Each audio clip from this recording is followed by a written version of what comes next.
Hi, it's question of the week time, and we have a great question this week that came from Facebook, came from Joni.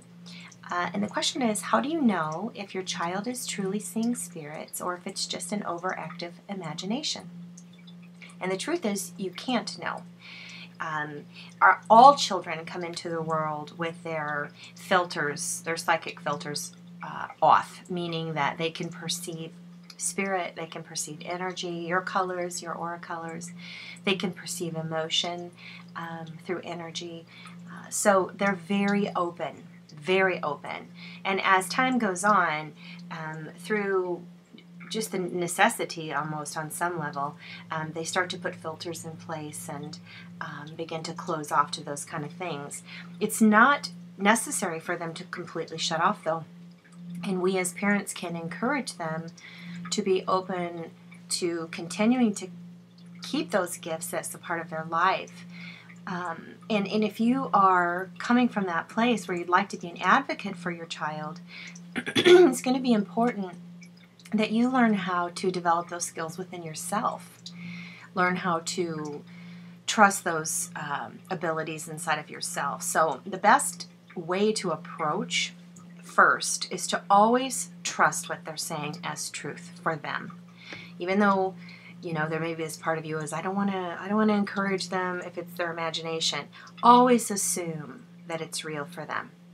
And if you can assume it's real for them, then you can let go of the need to prove it or disprove it, and you can move to the step of empowering them in that situation.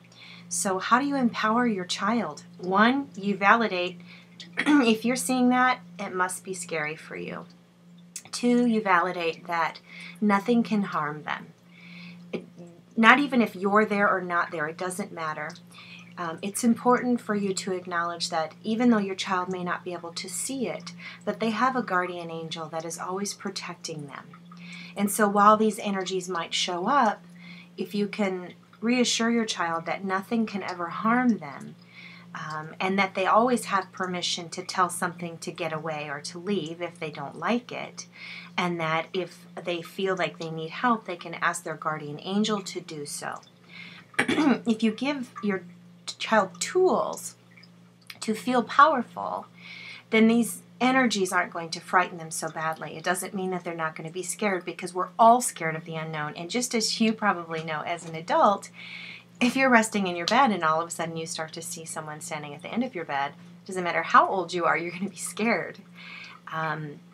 So it's important to acknowledge the fear, to validate it, that it's okay that they're afraid, but to also then shift it over to empowerment of, you don't have to be afraid, nothing can ever harm you, you have a guardian angel that's with you. I would only encourage you to, maybe promote interaction with the spirit if the child is much, much older and they feel that this is the right thing to do. Other than validating, giving them a sense of empowerment and safety, there really is nothing else you need to do as a parent for the child. The place that you can go to if you choose to really assist your child and to help them as they progress in their journey is to actually start to do some work on yourself and your own psychic ability, and learning how energy is perceived and paying attention to spirit and communications and that kind of thing, so that your child won't feel alone in this gift. That this is a natural and normal part for all of us. And then have that conversation, if they're old enough to understand, have that conversation about how this is natural and we just kind of tend to ignore it. And so it's wonderful that they have this ability. If they're too young to understand that, then your role is to simply give peace to them, give reassurance, validate that what they're seeing, is real, and validate any emotions they're having about it. And most importantly, give them some tools to empower them. When my kids were little, I actually had a water bottle that I put some glitter and some colored drops in, just very little because you don't want it to stain anything. And I used to put on there Monster Spray. Now, I would probably change that now knowing what I know, and I would probably put on there Love Spray.